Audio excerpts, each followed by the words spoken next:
Alright guys, Hayzink here, welcome back. So we're going to do a video that I've been sitting on for a few days because I wanted to honestly think about what I wanted to say about this unit, to be honest. But we are going to be going in and I'm going to be telling you if I think you are worth your while picking up Trendy Elena. Now obviously this video is only going to appeal to a certain subset of players, and that is players who are willing to spend money, because yes, Elena is a legendary character. Let's go over our kit first of all, try to be like as non-judgmental as possible about the unit apart from what is she like, right? So we'll start off by looking at our passive actually, because our passive feeds into her standard ability. Unleash Dance of Youth or Useful Hadoken to gain stockpile stacks, which are used to unleash combo free stockpile stacks.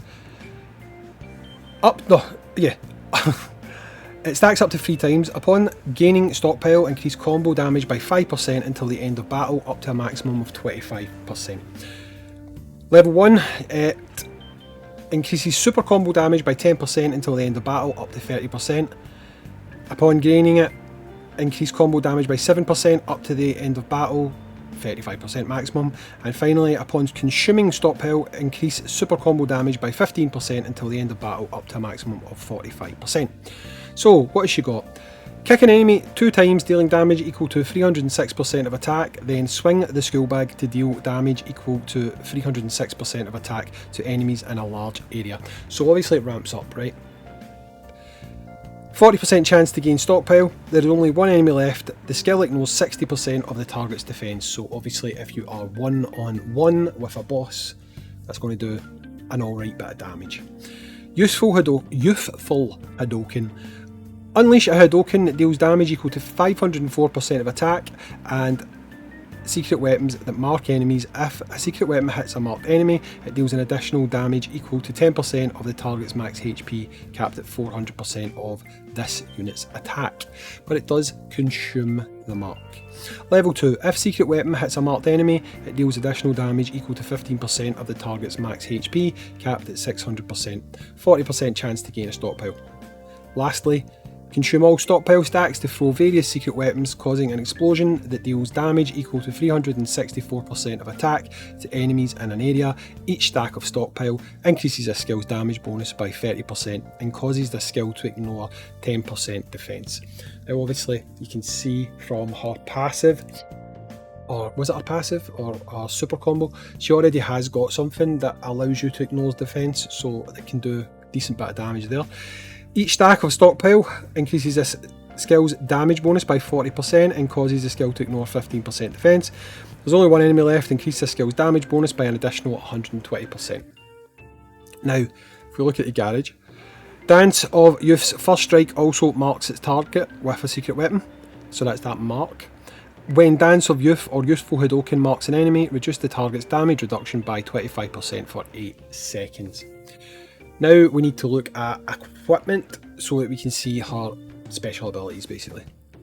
Upon unleashing secret weapon, increase attack by 3% up to a maximum of 12%. So you can see there that even though her super attack doesn't actually have a high number, with all this additional building, it's going to do a lot more damage, right? Assist takes effect when the fighter is in an assist position. If there's only 1 enemy left, increase the assisted fighter's damage bonus by 20% when they attack. So that's quite good. I mean, that is quite good. That's along the same lines as like Evil Ryu. Essentially it's the same idea as Evil Ryu, except Evil Ryu's not got that 1 unit restriction. But if you've got her on a DPS team for bossing, then you can do a good bit of extra damage having her as your assisted target. Just realised I am completely blocking the screen right now. If I can move myself, it might help. There we go. Next one, plus 10. When secret weapon hits a marked enemy, it's got a 15% increased crit rate. Upon unleashing secret weapon, increase attack by 5% up to 20. And finally, when a secret weapon hits a marked enemy, it has a 25% increased crit rate and a 50% increased crit damage. So, Elena, she is a decent unit for bossing. Now I say decent, I'm not going to go all out and say she's like a crazy bossing unit. I'll tell you a couple of reasons why, right? First of all, on paper, you might think fantastic bossing unit, but we all know that like the way that the meta is now, bossing unit, all your scores coming from one team anyway, right?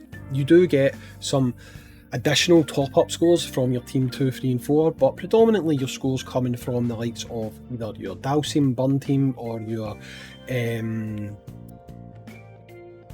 Adon Burn team, right? If you've not got Flame Chun-Li, you're unfortunately not going to be competing at the top end of the leaderboards. That's the sad reality of how things are now, right? The other thing I want to say is, now I have not had the opportunity to do this because I don't own this unit, but from people who have got this unit, what they've actually been able to see is, because of the likes of soul power, which obviously these units do not have, if you compare this unit directly to someone like the Viper, OG Viper, who has soul power, there's not a great deal of difference. Like, damage wise, you can get the kind of numbers from this unit as you can get from someone like Viper, right? And Viper's obviously a freely obtainable unit. She's not a free to play unit, but she is obviously a standard summon unit, which means you can get her a lot easier than any of your special summons. And obviously she's obtainable, unlike a paid legend who many players might think, this sucks, I can't get this unit. So while I think she is decent for bossing, and I do think she does have a fantastic assist skill, I don't think she's top tier at all. I don't think she's top tier. If she had the likes of maybe soul power, where her stats were obviously boosted as a result, then that would probably be a different story. I mean, if we go ahead now and I find the one that has got Viper on it, maybe it's this one here. There is a team that's got Viper on it. That was a bad guess. Is it this one? Right, so let's look at Viper stats along here. So you can see Viper, she's got 770,000 for her attack stat. And if we look at this one here, she's got 79407. Right, so again, let's just double check that. Viper 77, she has got 79407.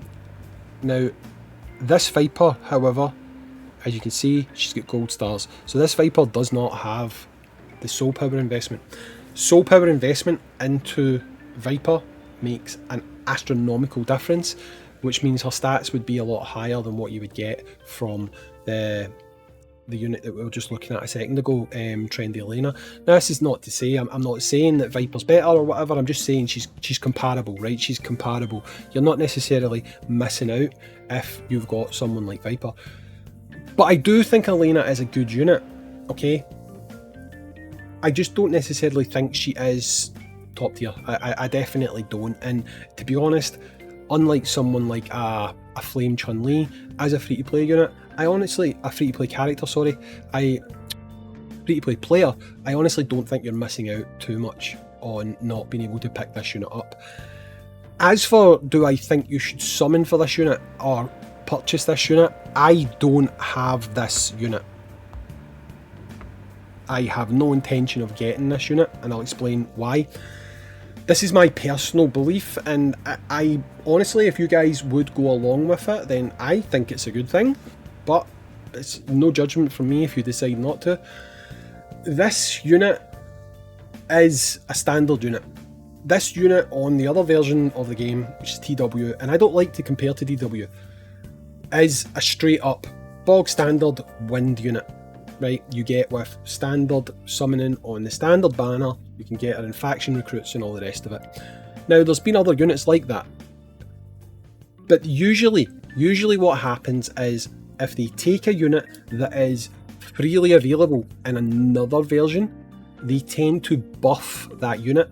So the unit's not actually the same unit. They buff the unit, they make them better, and then the argument is, well, you can't summon this unit on that version of the game for free, essentially. This version of the unit that we've got is more premium, better, does more, that's why they're charging for it, and there's at least a justification there. With Elena, however, they've actually nerfed her. They've made her weaker than the standardised version that is available in this other version of the game, which they can summon for free. And I am not at all down for that. I am not at all down for dropping straight cash for a unit that is available free in the other version, and she's technically better. That to me blows my mind. If they had brought Elena over to Global and they had made the Global version better and they were charging money for it, then no problem at all. I would have no qualms, no complaints about it being a legend. Fill your boots, go for it. I just do not want to add fuel to the fire for them to think going forward it's okay to just take a unit, make them worse, and then charge us cash only to get that unit. And I feel like, again, I'm not judging anyone, but I feel like everyone that buys this unit is sending the signal to Topjoy that we will literally pay for any old crap that they want to put in the game. And I don't want to do that, right? So I won't be getting this unit. And honestly, if you're on the fence about it, I don't think you should get this unit. Again, she's not a bad unit by any means. She's also not a great unit, but she's not a bad unit. And she does have some redeeming qualities. I just think it sends the wrong message about what we expect as global players.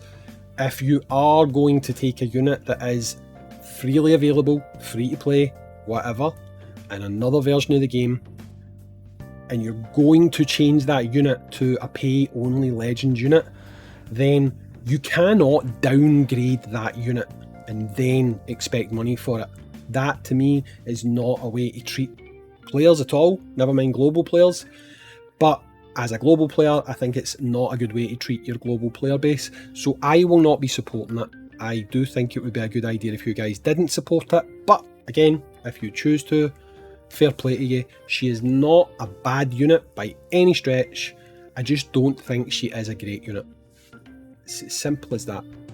So anyway, that is the review of White Girl Elena. Don't worry about her. Honestly, guys, I'm telling you the truth right now.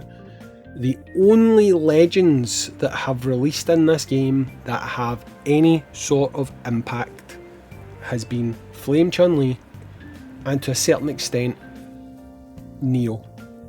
That's it. Nero and Flame Chun-Li. Everyone else doesn't matter. They've not been game changers in the slightest, and the fact that they do not have soul power really does affect things, like if they're a DPS character. Unless they've got something in their kit that is going to buff other units, have status effects like bleed, burn, things like that, then the fact that they're missing soul power is actually really going to affect how you should view them. And honestly, you're not missing out if you decide not to go for Elena. So I don't care if people are out there saying they're a crazy boss killer, they're fantastic, whatever. Don't worry about it. You're not missing anything. Don't get swept up into the hype. She's decent, but by no stretch of the imagination is she a must-have. So do not worry about it. Just wait to see what we get for the anniversary. And yeah, that's my point of view. Like it, dislike it, it's up to you. I just do not want to support bad practices in this game, and that's why I will not be getting this unit, and I'd be a hypocrite if I told you to get the unit. So anyway, thanks for watching, catch you in the next one, peace.